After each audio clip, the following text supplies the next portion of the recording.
I remember Mama suffering from TV nostalgia.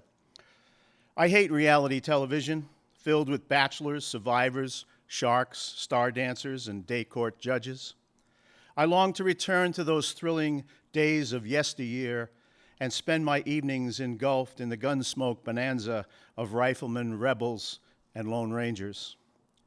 I miss my news delivered by trustworthy correspondents named Reasoner, Brinkley, Cronkite, and my laughs delivered by wholesome comedians I love, like Lucy, Carol Burnett, and triple-named Dick Van Dyke, Mary Tyler Moore.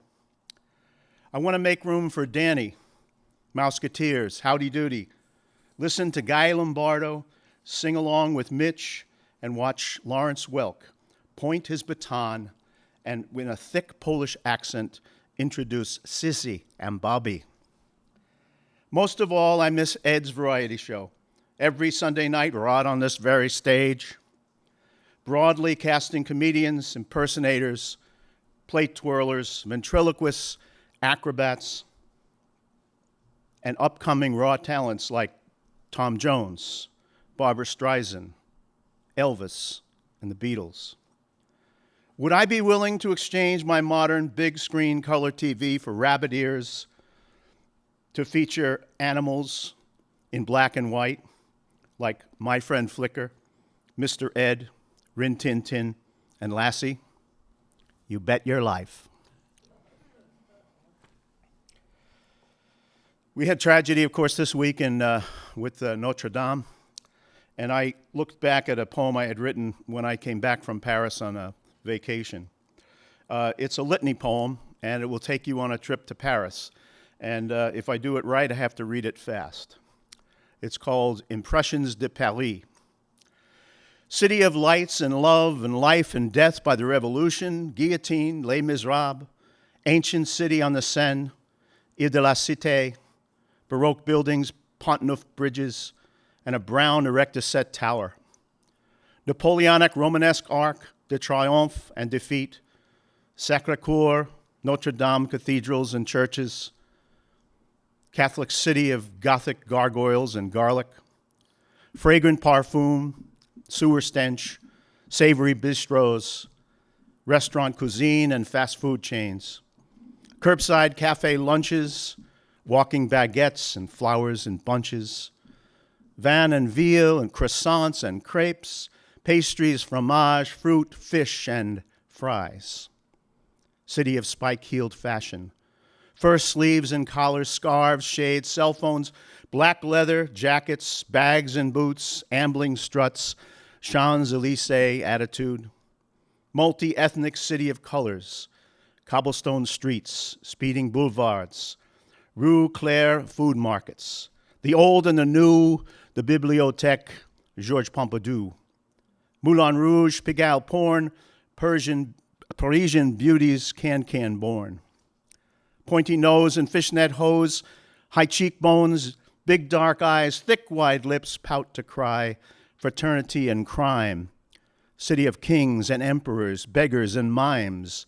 Your history runs deep, like blood seeping down into metro crypts. Concierge cells where pickpockets, panhandlers, and musicians dwell amidst grunge and graffiti. City of mustard monuments and musees, carousels and cloisters, pastel bricks and bones, corner bars, fast-moving cars, Montmartre artists, saints and sinners, liberté, fraternity, equality, long live the evolution.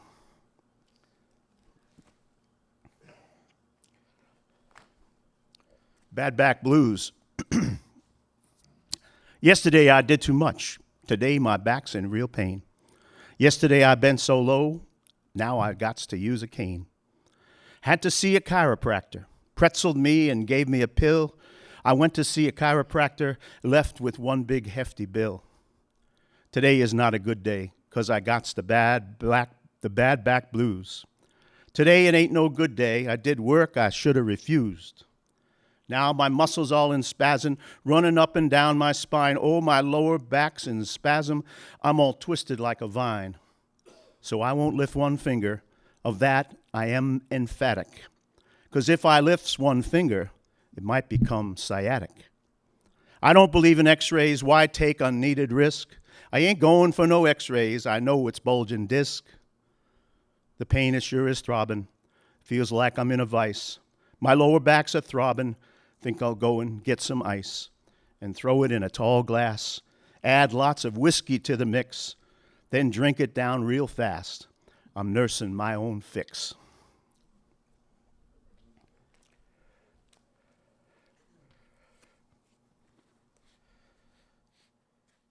My mother passed away a long time ago, but I remember her reading to me, one of my first readers, and my first introduction to poems, so I wrote this poem for her. It's called Once Upon a Time. I wished for a fairy godmother and a cricket conscience guide, 7 dwarfs to be my friends, and a Gretel by my side. I wanted to whistle while I worked and weave straw into gold, wear slippers made of glass and never grow up or old. I hoped to ride inside a pumpkin, build a house of sturdy bricks, climb up a magic beanstalk, and be wise to witches' tricks. I prayed to sleep in a bed just right, grow a long nose made of wood, sprinkle a path with breadcrumbs, and wear a Red Riding Hood. I learned lessons from the fairy tales. Never lie, always obey. Do not talk to strangers, and heed what parents say. I mostly was a good boy, rarely cried or complained, kept to the straight and narrow, not easy to sustain. I miss Mom reading the storybooks, the good times and the laughter. Her magic and love remembered lives happily ever after. Do I have time for one more?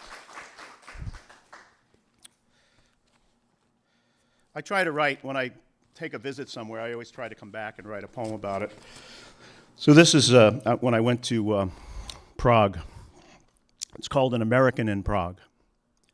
At the Kulkovna Cafe, just off Old Town Square, in the city of 100 spires, I ordered a Pilsner Urquell from a waitress with a smile so broad it stretched from the Charles Bridge to Wenceslas Square. I discovered something. I'm fond of Czech women, the bohemian daughters of gypsies, earthy and exotic, with square faces, prominent cheekbones, flawless skin, and a disdain for hairdressers.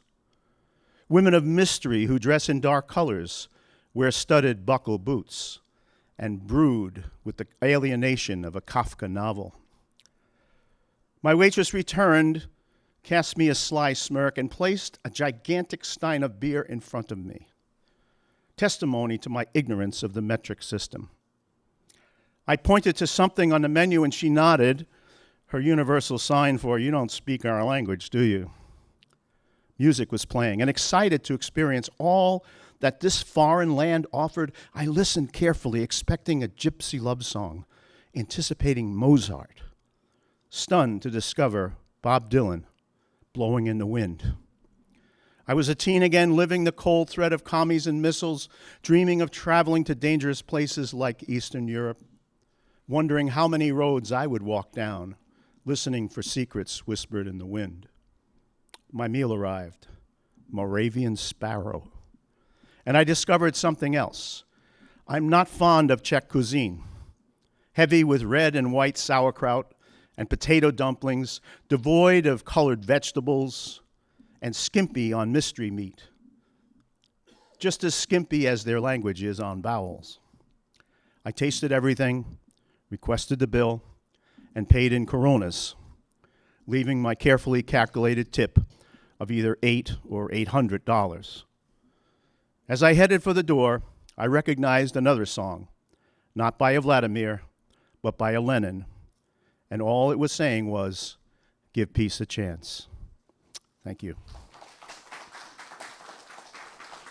I was born in Brooklyn, raised in Brooklyn and Queens, and whenever, I didn't go to many games, but whenever my dad would take me to see my team, which was the Yankees, they always won.